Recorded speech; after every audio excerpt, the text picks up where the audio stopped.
Hola a todos, ¿cómo están?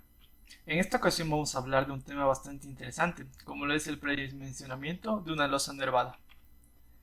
Antes que todo debemos establecer la diferencia existente entre una losa nervada y una losa maciza.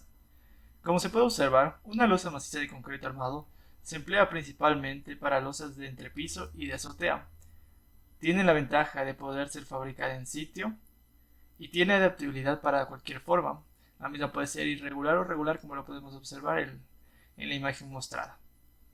Dentro de las características que podemos mencionar es que su peralte suele oscilar entre 10 y 13 centímetros, dependiendo de la luz y las cargas que se vayan a aplicar. Para la elaboración de una losa maciza, se debe colocar el refuerzo en dos direcciones, tal cual como se está mencionando. El acero de refuerzo negativos, prioritariamente en las, en las partes aledañas, y el acero positivo en las partes del medio. Dentro de todo esto, después se vierte todo lo que es el hormigón y queda una losa maciza.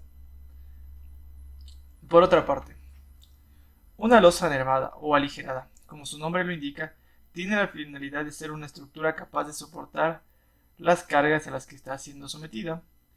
Además, tiene la intencionalidad de disminuir el peso de la losa mediante el uso de elementos más livianos, tales como los cubos de poliestireno, materiales hechos a partir de arcilla o bloques. Como se puede observar en la imagen, se puede observar que esta losa nervada es una losa en dos direcciones. ¿Qué quiere decir? Que está tejido tanto en el eje de X como en el eje Y.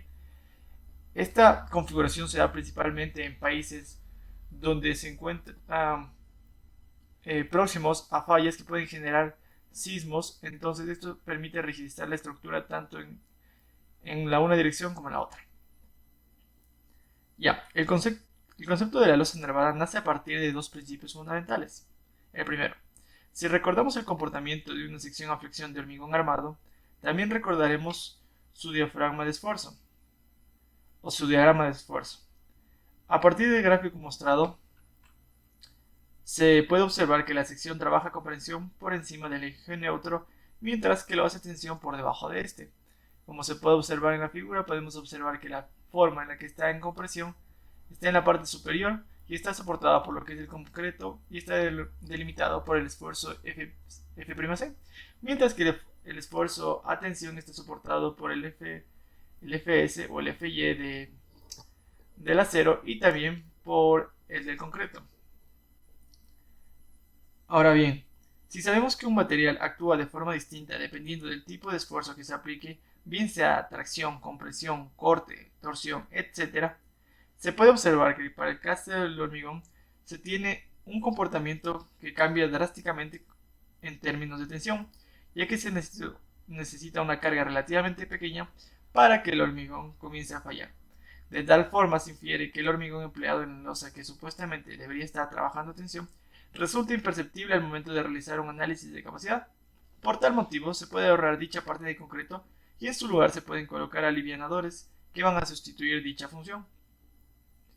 La segunda razón es porque teniendo en cuenta que el hormigón es un material que presenta una carga muerta cuanto menos importante, es decir, la carga del hormigón va a ser muy importante al momento de tener en cuenta lo que es la carga muerta, el uso de alivianadores conlleva una reducción del peso de la losa y por ende a una menor carga aplicada, lo cual se reparte también hacia las columnas y zapatas, es decir, va a haber un ahorro sustancial en lo que refieren las secciones de columnas y zapatas. No obstante, también tiene varias desventajas al momento de emplear el sistema de losas alivianadas.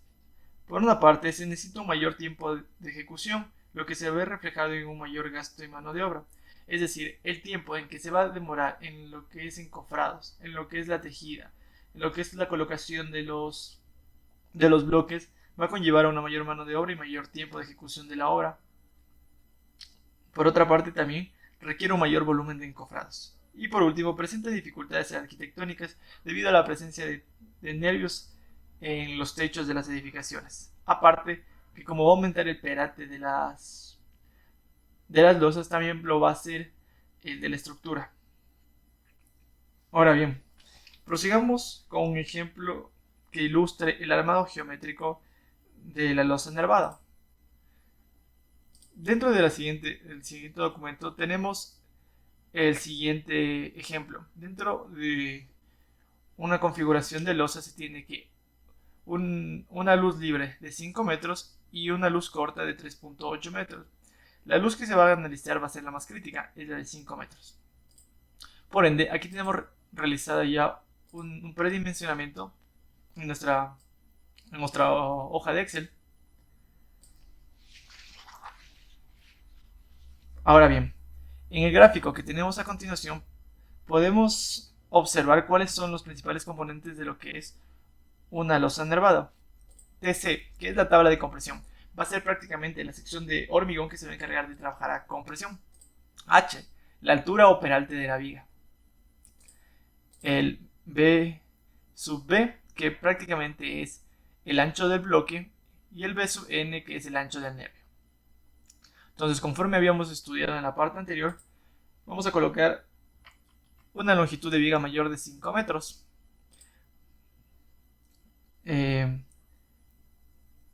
Ahora bien, dentro de este punto, procedemos a tomar valores referenciales de las secciones de losa, las cuales son normalmente las más empleadas, de tal forma que conseguimos una altura de 25 centímetros, que puede variar entre 15, 20 y 25, dependiendo principalmente de los requerimientos que tengamos, el tipo de bloque. Entonces, eso. Por lo cual tengo que decir que cabe destacar que para el Ecuador los peraltes más significativos son los de 15, 20 y 25 centímetros, ya que la altura del bloque viene normado para conseguir esos bloques de 10, 15 y 20 centímetros. Procedemos con los cálculos. Para este caso tomamos en cuenta la tabla 8.3.2.1 que habla del espesor mínimo de las losas de dos direcciones con vigas entre los apoyos en todos los lados. Aquí se rescata que el peralte mínimo de una losa maciza está dado bajo ciertos rasgos. No vamos a entrar mucho en detalle, pero básicamente para condiciones sísmicas se debe garantizar que las vigas posean por lo menos el doble de inercia en relación con la losa, es decir, este alfa sub Fm debe ser mayor a 2. De tal forma que con la ecuación D podemos, después de despejar todos los términos que prácticamente toman en cuenta el F y en del acero y beta, que es la relación entre la luz larga y la luz corta, obtenemos un valor cercano a 0.025 veces la longitud larga, que con el fin de obtener un mayor margen de seguridad, dicho valor lo vamos a redondear a 0.03. Aquí está el factor literal del punto D.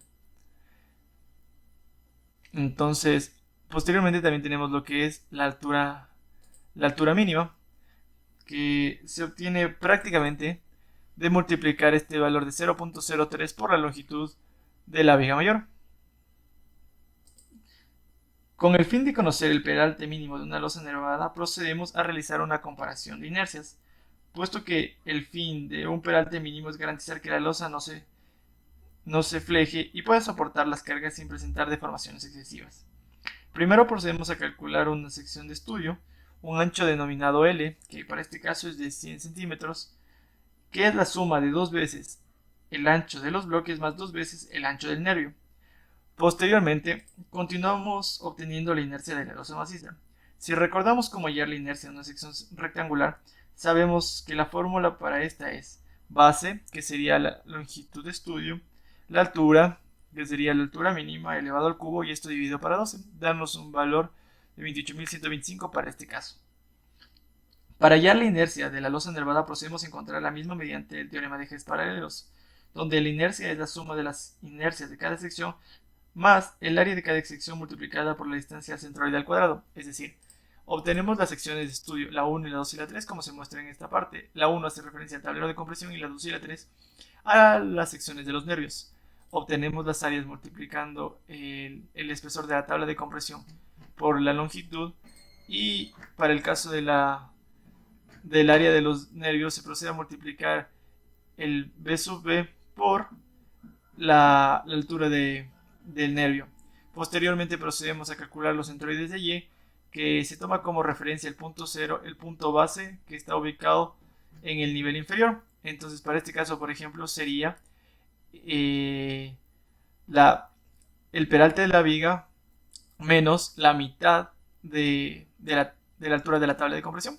Para este caso, en cambio, sería, para el caso del B sub n sería el peralte de la viga menos la tabla de compresión y eso dividido para 2. De igual forma se realiza para la sección de estudio número 3.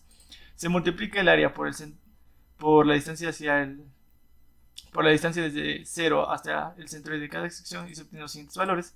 Se suman y después de realizar una relación entre A y con el área, se obtiene que el centroide de toda la sección en global está ubicada a 13.75 centímetros. Posteriormente, procedemos a calcular las inercias con la misma ecuación de base por altura al cubo sobre 12, teniendo en cuenta cada sección. Posteriormente se especifica la distancia desde el centroide de cada sección hasta el centroide global de toda la sección, y este se eleva al cuadrado de tal forma como se observa en el ejercicio.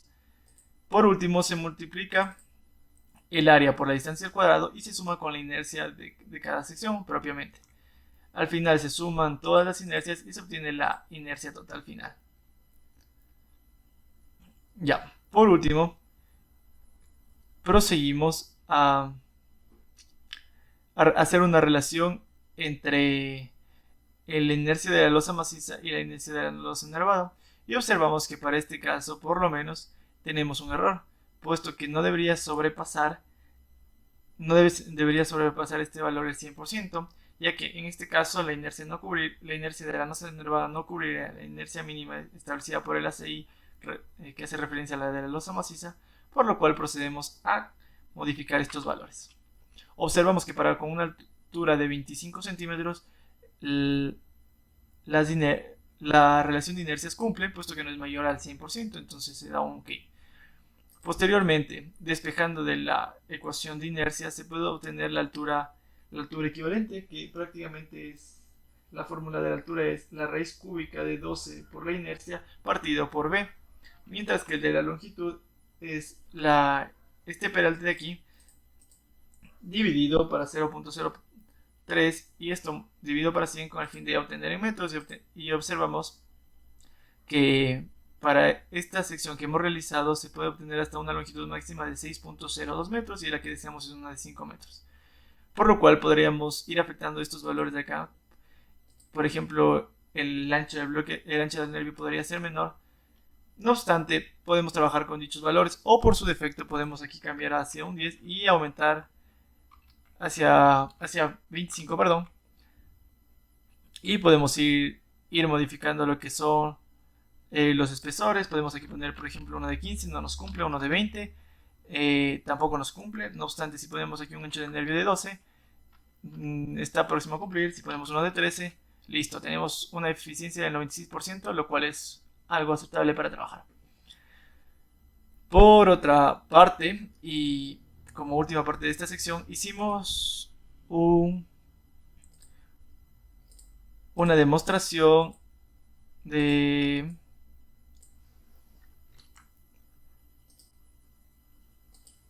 no sé por qué no se me abre.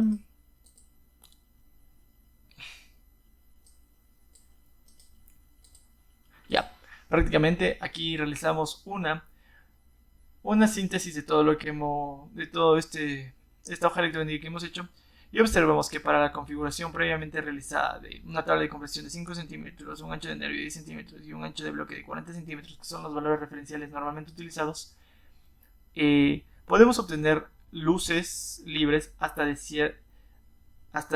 cierta dimensión de longitud. Por ejemplo, para el caso de un peralte de 15 centímetros, obtenemos que el mismo solo podemos obtener una longitud de luz libre hasta de aproximadamente 3.5. Para el caso de una de 20 centímetros puede llegar hasta los 4.8, mientras que para una de 25 centímetros puede llegar hasta una luz libre de 6 metros. Por lo cual podemos observar que a medida que se aumenta el peralte, también aumenta la luz que podemos tener dentro de una edificación. Eso ha sido todo por hoy, me despido y muchas gracias de parte mía.